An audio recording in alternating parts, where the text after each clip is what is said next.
Hello everyone, I'm Din. This video is going to talk about the COVID-19 disease, and we're going to focus on the transmission of the SARS-CoV, which is a short form of the severe acute respiratory syndrome coronavirus. And according to the statistic of the World Matter, updated on October 16, 2021, around 240 million positive cases and 4,900,000 deaths have been reported around the world. In this video, I would like to give a general view about the transmission of the SARS-CoV virus and then suggest actionable solution to this disease based on an understanding of that SARS-CoV transmission. In this outline of the video, I will give you the overview of the SARS-CoV, and then we are going to deeply to the transmission mechanism of the SARS-CoV, which is include the life cycle and the progression, the role of the angiotensin converting enzyme 2, how it changed the physiological function. We will understand why the virus has posed serious impact on the patients. Besides that, we also review how the viral loss progressed and how the antibody developed. This will give a profound look how SARS-CoV-2 is more complicated than other members of the coronavirus families.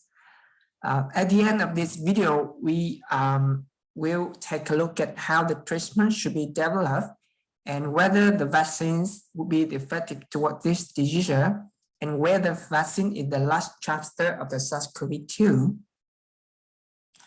Okay, let's get started. SARS-CoV is the medium virus size, which is covered in the lipid bilayer. It has enveloped positive single-strand RNA viruses, which is the largest mRNA genome encased in nucleocapsids. There are 4 labels of the variant as concerned has been noticed, which are alpha, beta, gamma, and delta. As indicated, SARS-CoV-2 genome encodes 4 to 5 structural protein, including H4 spike protein on the outside, mediates receptor structure binding, and the M membrane protein assisting viral assembly. As far as we know, signs and symptoms of the coronavirus disease 2019 may appear in 2 to 14 days after exposure. The patients can still spread the COVID-19 before they have symptoms called pre-symptomatic. Common signs and symptoms include fever, cough, tiredness. The severity of the COVID-19 symptom can range from very mild to severe. The virus can spread from an infected person through the particle when they cough, sneeze, and speak. These particles could be larger respiratory droplets or smaller aerosols.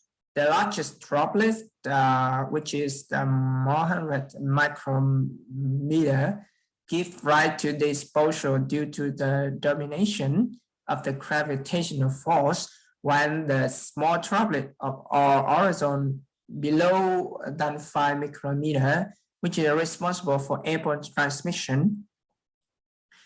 Overall, COVID-19 is considered as the 3-phase diseases. The early phase, early infections or viral response phase.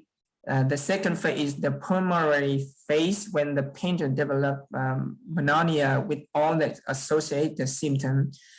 And the last phase, the hyperinflammation phase with acute respiratory distress syndrome with uncontrolled immune response of the heart and development of the multi-organ failure.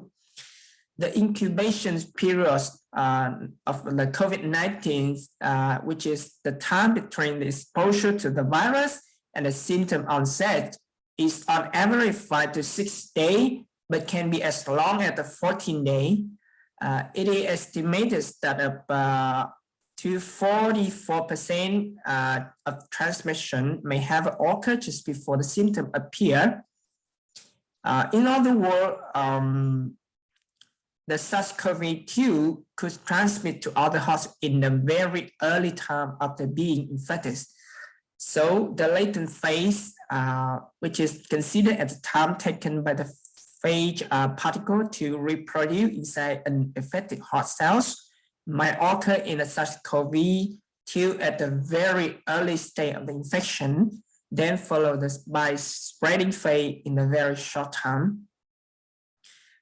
In general, the life cycle of the SARS-CoV-2 starts with the binding of the H protein to the cellular receptor ACE2.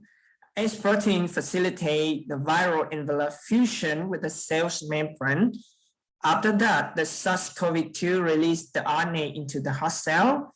In here, genome RNA is translated into the viral replicate polyprotein, which are then cleaved into the small product by the viral protein A. Then the polymerase product produce a series of the subgenomic mRNAs by discontinued transcription and finally translated into the relevant viral protein. Subsequently, viral protein and the genome RNA are subsequently assembled into the virion from the Golgi and then transported via the vesicle and released out of the cell. As indicated, ACE2 is a vital part of the renin-angiotensin-aldosterone system, which is a complex network that plays an important role in maintaining blood pressure as well as electrolyte and flush homeostasis. First, ACE enzyme converts angiotensin 1 into the angiotensin 2, and the main role of ACE2 is to break down the angiotensin 2 into the molecule that counteract what angiotensin 2 harmful effect. When the SARS-CoV virus binds to the ACE2, it prevents ACE2 from performing its normal function to regulate angiotensin signaling, and as being transmitted by the droplet via respiratory system, as SARS-CoV-2 first attacked the ACE2 produced by pneumonocyte in the lungs, contribute to the ACE2 downregulation. As a result, the lung is the first damaged organ. In fact, the lung is not the only target of the SARS-CoV-2, as the ACE2 protein expression present in heart, kidney, testis, lung, nasal, oral mucosa, neuropharynx, stomach, small intestine, and the colon. SARS-CoV-2 is the widely reported as the induction of the multi-organ failure in infected patients. As the ACE2 action is inhibited, the break of the angiotensin enzyme to harmful effect, which contribute to injury, especially to the lung and the heart in COVID-19 patients. As far as we notice, the angiotensin converting enzyme 2 plays a critical role in developing severe symptoms of the COVID-19 disease. Normally, the quantity of the ACE2 receptor can vary among the individuals and in the different tissue and the cell. ACE2 may be maybe higher in the patient with the hypertension, diabetes, and coronary heart disease. Therefore, the expression of the ACE2 is essential to the progression and the clinical outcome of the COVID-19.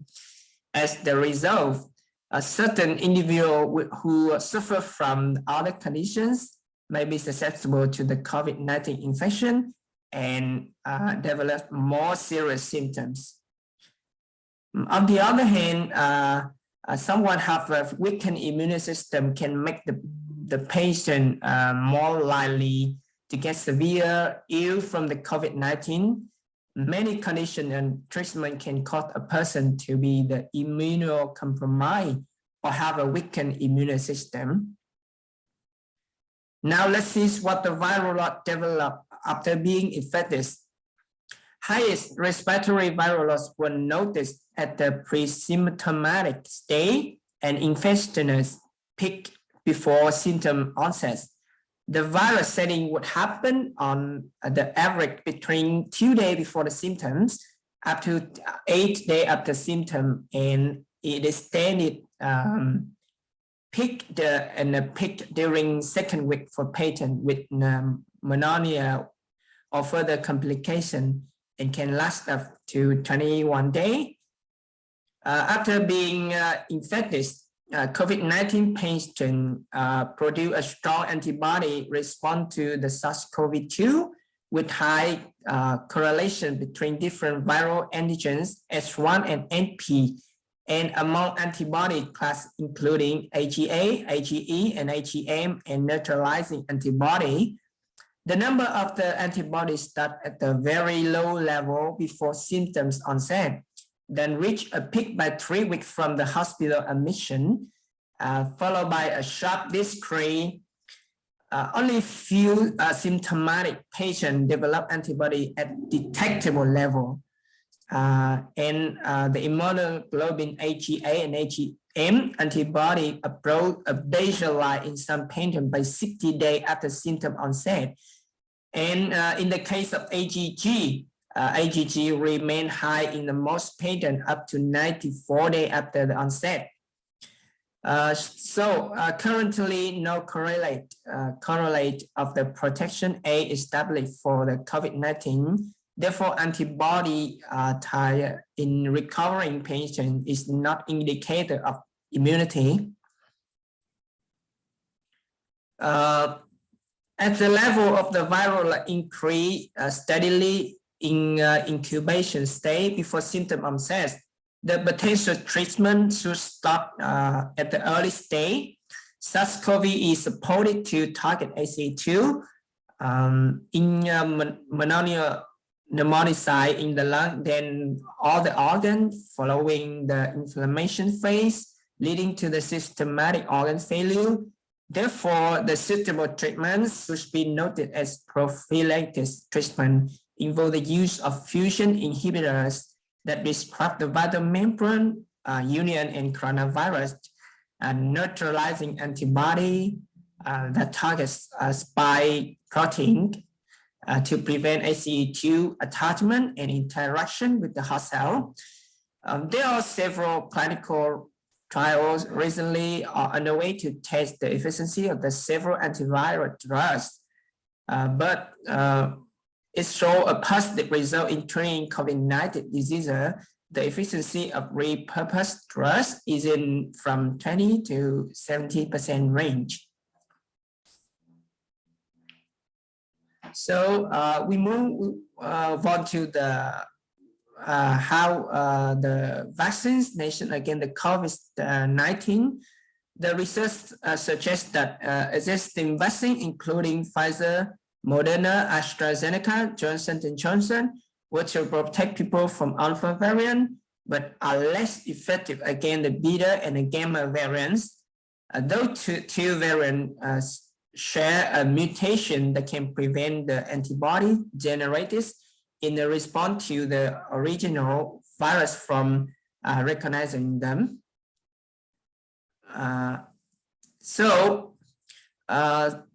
Based on the transmission, what we are already discussed, we conclude that COVID-19 is the very problem, but the attitude toward this disease is more serious problem. From the point of view, everyone could transmit the SARS-CoV-2, even they don't show any symptoms. So it is recommended to test regularly for early prevention. If you feel unwell, due to high rates of vaccination, the restriction is going to be lifted. But the cells protection should be kept on the time. Susceptible individuals must be placed in the highest protection against the COVID-19. On the other hand, prophylactic use of antiviral for protection should be investigated more. Finally, the vaccination against the COVID-19 showed the effective protection, but it's not forever. It's not last forever. It's required to be followed by individual and government. That's all for my presentation. Thank you for listening.